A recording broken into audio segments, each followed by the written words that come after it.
ഇല്ലെങ്കിൽ ഒരുത്തരും ഞാൻ ഓൺലൈനിൽ വന്നില്ലെങ്കിൽ അവൻ ഹാപ്പിയാന്ന് മനസ്സിലായല്ലോ. അതാണ് ഇതാണ് അത്ര ഐശ്വര്യമാണ്. എനിക്കൊരു കല്യാണം വന്നു കഴിഞ്ഞാൽ ഒന്നുകിൽ അവന്മാർ ഒളിച്ചോടിപ്പോവും, അല്ലെങ്കിൽ അവന്മാർ പേടിച്ചോടും. അപ്പം ഞാൻ എൻ്റെ ഫ്രണ്ടിനോട് പറഞ്ഞേക്കുന്നത്, അപ്പോൾ ഞാൻ അങ്ങനെ തന്നെ ഇരുന്നോട്ടെ, എവിടെയാടി നിൻ്റെ ലവറ് ഇസ്രായേലിൽ. ഞാൻ മാറ്റൂലടാ, ദുബായിൽ നിന്ന് പറയൂലടാ, ഒക്കെ ആയിട്ടേ ഞാൻ ഇനി പറയുള്ളൂ, എല്ലാം നടന്നിട്ടേ പറയുള്ളൂ. നീ മുങ്ങാനുള്ള എല്ലാ ചാൻസും ഉണ്ട്. എൻ്റെ ബുള്ളറ്റ് എങ്ങനെയാടാ കൊണ്ടുപോകും? ഞാൻ അതൊക്കെ ആലോചിക്കണേ. നീ എന്നോട് പറയില്ലേ ഇപ്പോൾ ഈ പാസ്പോർട്ടൊക്കെ റെഡിയാക്കുന്നത്, അതിൻ്റെ ഓട്ടത്തിലാണ് ഞാൻ. നിൻ്റെ ഒപ്പം വരേണ്ടതല്ലേ, എനിക്ക് അടുത്തുള്ളി വരേണ്ടതല്ലേ. പാസ്പോർട്ടില്ലാതെ ഞാനങ്ങനെ വരും? വന്നു ഞാൻ ഇപ്പോൾ ഇന്ത്യ മഹാരാജ്യത്തെ ഇല്ലാത്ത ആളെ തീരുമെന്നാണ് എനിക്ക് പേടി. അപ്പം ഞാൻ ആലോചിക്കുകയാണ്, എങ്ങനെയാണ് എൻ്റെ ബുള്ളറ്റ് എങ്ങനെയാടാ കൊണ്ടുപോകും? കപ്പലിൽ കൊണ്ടുവരാൻ പറ്റുമോ? ഇതിനെക്കുറിച്ചൊക്കെ നീ റിപ്ലൈ തരണം കേട്ടോ. ഫ്ലൈറ്റ് തൂക്കി കൊണ്ടുപോകാൻ പറ്റൂലല്ലോ, ഫ്ലൈറ്റിൻ്റെ അടിയിൽ കൊണ്ടുപോകൂടാ.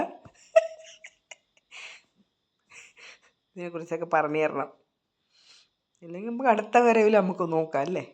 എന്താ ഒന്ന് ഓടിച്ച് കൊതിപ്പോലും ഓടിച്ചില്ലടാ. അവരെ വണ്ടിയിൽ ഓടിക്കുന്ന ഞാൻ സാധാ മറ്റേ ഹോണ്ടേൻ്റെ എന്തോ വണ്ടിയില്ലേ, ആണുങ്ങളൊക്കെ ഓടിക്കുന്നത്, അതിൽ പറ്റുന്നുണ്ട്. പക്ഷെ എൻ്റെ വണ്ടി എനിക്ക് പറ്റുന്നില്ല. എൻ്റെ വണ്ടി കുറച്ചുകൂടെ വെയിറ്റ് ഹൈറ്റ് ഇന്ന് ഷൂസൊക്കെ ഞാൻ നോക്കി. പക്ഷേങ്കിൽ വുഡ്ലാൻഡിൻ്റെ ഷോറൂമിൽ ഷൂസ് കുറവാണ്. അതും ആണുങ്ങളുടെ ട്രക്കിംഗ് ഷൂസേ ഉള്ളൂ, പെണ്ണുങ്ങളുടെ ഇല്ല. അതും എൻ്റെ സൈസ് ഇല്ല. ഞാൻ വെച്ച് ആണുങ്ങളുടെയെന്ന് ചോദിച്ചാൽ പറഞ്ഞു എൻ്റെ സൈസ് ഇല്ല. എൻ്റെ സൈസ് ഞാൻ 5-6 ആണ് കാല്. 5 ചിലത് 5 ചിലത് 6, അത്രയ്ക്ക് സ്മോൾ കാലാണ്. അങ്ങനെ ഞാൻ വുഡ്ലാൻഡിൻ്റെ ആപ്പ് അവർ ഡൗൺലോഡ് ചെയ്ത് തന്നു. നിങ്ങൾക്കറിയാമെങ്കിൽ, ഞാൻ പലതവണ ഞാൻ ചോദിച്ചു, ഒറ്റയെണ്ണം വേണ്ടിയിട്ടില്ല. ഇത്രയും ആമ്പിള്ളേരുണ്ടായിട്ട് ഒറ്റയെണ്ണം തന്നെ അതിനെക്കുറിച്ച് അറിയില്ല. വുഡ്ലാൻഡിൻ്റെ ഇത് ഡൗൺലോഡ് ചെയ്ത് വെച്ചിട്ടുണ്ട്. ഞാനങ്ങനെ സൈസ് എടുത്തപ്പോൾ അവരുടെ 38 സംതിങ് പറഞ്ഞു തന്നിട്ടുണ്ട്. 38 ആണെന്ന് തോന്നുന്നു, 38B അങ്ങനെ എന്തോ. അത് ഞാൻ ഫോട്ടോ എടുത്തോണ്ടോന്നു. അപ്പോൾ അതാണ് എൻ്റെ അളവ്. അപ്പോൾ എന്നോട് തന്നെ അത് ഓർഡർ കൊടുക്ക്, അത് നോക്കിയിട്ട് സൈറ്റിലുണ്ട്, അവരുടെ സൈറ്റിലുണ്ട്. ഉണ്ടെന്നല്ല, കുറേ ഉണ്ട്. ഞാൻ അവിടെ നിന്ന് നോക്കിയപ്പോൾ ഞാൻ പറഞ്ഞ പിന്നെ നോക്കാറുണ്ട്. പിന്നെ കോസ്മോസ് എന്ന് പറഞ്ഞ കോസ്മോസിക്സാ അങ്ങനെ എന്തോ ഇതുണ്ട്. ഇവിടെ കണ്ണൂർ പുതിയതായിട്ട് തുടങ്ങിയേട്ടാ. അമ്പലത്തിൻ്റെ നേരെ ഓപ്പോസിറ്റാണ് കണ്ണൂരുള്ളവർക്ക്. നമ്മുടെ ഇവിടെയായിരുന്നു, ഇവിടെ പുതിയ സ്റ്റാൻഡ് എടുത്തായിരുന്നു. അവരവിടെ നിന്ന് മാറിയിട്ട് ഭയങ്കര വമ്പൻ സെറ്റപ്പായി എന്ന് പറയാൻ പറ്റില്ല. എന്നാലും ബിൽഡിങ് വലിയ സൂപ്പറാണ്. നിറച്ച് സാധനങ്ങൾ എത്തിയിട്ടില്ല. എത്തിയെങ്കിൽ നല്ലതായിരുന്നു. അവിടേക്കുമില്ല. എനിക്ക് വേണ്ടത്, ഞാൻ പൊക്കം കുറവല്ലേ, 5.3 ഉള്ളൂ. അപ്പോൾ കുറച്ചുകൂടെ പിടിച്ചിരിക്കണം കാല്, വണ്ടി മറിയാൻ സമ്മതിക്കില്ല. അതുകൊണ്ട് അതിന് വേണ്ടിയിട്ടുള്ള ഷൂസ് എടുക്കാൻ വേണ്ടി കുറേ തപ്പി നടന്ന് കിട്ടിയില്ല. അവിടെയുമില്ല. അവിടെ എൻ്റെ സൈസിൻ്റെ ഇല്ല. ട്രാക്കിംഗ് ഷൂ നോക്കി, ട്രക്കിംഗ് ഷൂ അല്ലേ, ട്രക്കിംഗ് ഷൂ തെറ്റാണെന്നല്ല, ട്രക്കിംഗ് ഷൂ അതെ നോക്കി, അതും സൈസില്ല. പിന്നെ അത് വിട്ടു. ഇനി വുഡ്ലാൻഡിൻ്റെ തന്നെ നോക്കാം. എല്ലാവരും പറയുന്നത് വുഡ്ലാൻഡിൻ്റെയാണ് നല്ലത്, സൂപ്പർ. പിന്നെ അതിനകത്തെന്തോ ഒരു സോള് വെക്കാൻ പറഞ്ഞ എൻ്റെ ഒരു ഫ്രണ്ട് പറഞ്ഞു എന്നോട്.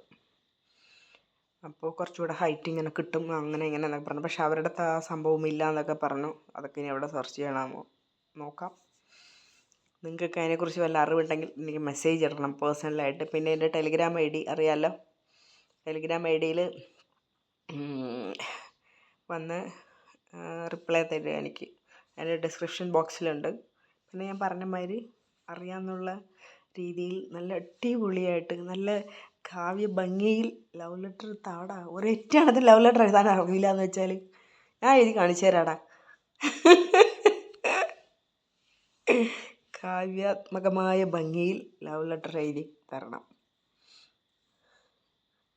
പിന്നെ എനിക്ക് ലവ് ലെറ്റർ വായിക്കാൻ ഭയങ്കര ഇഷ്ടമാണ്.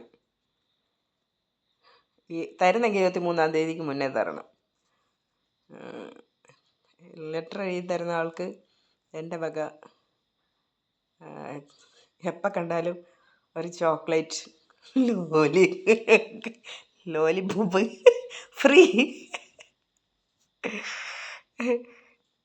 പിന്നെന്താ, 23-ാം തീയതിക്ക് മുന്നായിട്ട് എനിക്ക് ലവ് ലെറ്റർ എഴുതിയിട്ടേക്കണം. അത് കഴിഞ്ഞാൽ പിന്നെ എനിക്കങ്ങ് വേണ്ട കേട്ടോ, ആരുടെ ലവ് ലെറ്റർ സ്വീകരിക്കുന്നതല്ല. അബ്ബാസ് എന്നോടും കൂടിയാണ്, നീ ഇതിലിട്ട് തന്നാൽ മതി കേട്ടോ, എങ്ങനെയുണ്ടെന്ന് നോക്കട്ടെ. ആരുടെയും കടം എടുത്തുകൊണ്ട് വരരുത്. ആരുടെയും കടം ഗൂഗിളിലൊക്കെ സെർച്ച് ചെയ്ത് ലവ് ലെറ്റർ എടുത്തുകൊണ്ട് വരരുത്. ഇവിടെ നിന്ന് കോപ്പി അടിച്ച് കൊണ്ടുവന്നു, എന്നാലും കുഴപ്പമില്ല. അർത്ഥവത്തായ മനസ്സിൽ നിന്ന് തട്ടി വരണം, മനസ്സിൽ നിന്ന് ഉണരണം, മനസ്സിലായോ? എനിക്കിന്ന് വരുമ്പോൾ മനസ്സിൽ നിന്ന് ഉണർന്നു, പക്ഷെ വീട്ടിൽ എത്തിയപ്പോൾ ഉറങ്ങിപ്പോയി എന്നുകൊണ്ട് ഓർമ്മയില്ല. അയ്യോ. പിന്നെ എന്നാൽ പിന്നെ ഞാനെൻ്റെ ജോലി ചെയ്യട്ടെ. ഞാൻ പിള്ളേർ 22-ാം തീയതി ഒരു ഫംഗ്ഷൻ ഇട്ടെന്ന്, അതിന് വേണ്ടിയിട്ടുള്ള ചെറിയ കാര്യങ്ങൾ ചെയ്യാനുണ്ട്, എനിക്ക് ചെയ്ത് വെക്കാനുണ്ട്. അപ്പോൾ ആ തിരക്കിലാണ്. 11:30 വരെ അതിൽ തന്നെ ആയിരിക്കും. 11:30 എണീച്ച് വരാൻ നോക്കും, കാരണം 11:30 ഞാൻ എണീക്കും അവിടെ നിന്ന്, പിന്നെ ഡിസ്റ്റർബായിരിക്കും. എനിക്ക് ഉറങ്ങാനുള്ള വെളുപ്പിന് എണീച്ചല്ല, അപ്പോൾ എനിക്ക് ഉറക്കം വന്ന് തുടങ്ങും. അതുകൊണ്ട് ഞാൻ വരും, എന്നിട്ട് ലൈവിൽ വരും കേട്ടോ. പറ്റുമെങ്കിൽ വരാൻ ശ്രമിക്കും, കഴിവതും വരാൻ ശ്രമിക്കും. ഇനി ലൈവ് കിടന്ന് ഉറങ്ങുന്നുണ്ട്. എന്നാണ് ഞാൻ ലൈവ് കിടന്ന് ഉറങ്ങണേന്ന് അറിയില്ല. എൻ്റെ ഫ്രണ്ട്സാണ്, എന്നാണ് നീ നിൻ്റെ ലൈവിൽ കിടന്ന് ഉറങ്ങണേന്ന് അറിയില്ല. അതുപോലെ എന്തെങ്കിലും ലൈവിൽ കിടന്ന് ഉറങ്ങുമായിരിക്കും ഞാൻ. എന്നാൽ പിന്നെ എല്ലാവർക്കും എൻ്റെ വക എന്താണ് ഗുഡ് നൈറ്റ് പറയാനായില്ലല്ലോ. എന്നെ സബ്സ്ക്രൈബ് ചെയ്ത എല്ലാവർക്കും താങ്ക്സ്. എല്ലാവരും എന്നെ സബ്സ്ക്രൈബ് ചെയ്യണം, ലൈക്ക് ചെയ്യണം, ബെൽ ബട്ടൺ അമർത്തണം. എന്നോട് എൻ്റെ ഫ്രണ്ട്സൊക്കെ പറയടി, പൊട്ടി പറയടി എന്ന് പറയും. ബിജു ഇന്ന് കൊല്ലത്തെത്തിയിട്ടുണ്ട്. ഇന്ന് കൊല്ലത്തേക്ക് കയറും, നാളെ എത്തുമായിരിക്കും. ബിജുവിനും എൻ്റെ വക ഹാപ്പി ജേണി. പിന്നെ ഈ മാസം ഡൂഡിൽ പോവും ഗൾഫിലേക്ക്. അതുകൊണ്ട് എല്ലാവരുടെയും പേര് ഞാൻ ഓർത്തിരിക്കുന്നതാണെന്നുണ്ടാവും. പിന്നെ വേറൊരുത്തൻ പൊള്ളാച്ചി വഴി അങ്ങ് വഴി അവൻ പോയി, പെണ്ണെട്ടിപ്പോയി, താറും ലോറിയൊക്കെ കിട്ടി അവൻ പോയി, ഡിവോഴ്സിൽ നിന്ന് പോയി. അബ്ബാസ് ഇനിയിപ്പോൾ ഇവിടെ വരുമ്പോൾ കാണൂല, മുങ്ങും, അവൻ പേര് മാറ്റും, ഡിബി മാറ്റുമായിരിക്കും. അടുത്ത ആരൊക്കെ ഉണ്ടല്ലോ ഇവിടെ നിശാന്ത് നമ്മുടെ ലിസ്റ്റിൽ, എല്ലാവരും എഴുതി വെച്ചേക്കണം കേട്ടോ, ഞാൻ മറന്നു. എന്നാൽ പിന്നെ എല്ലാവർക്കും ബൈ ബൈ ഇട്ടാ. ഇതാണ് ഞാൻ ഇട്ടാ.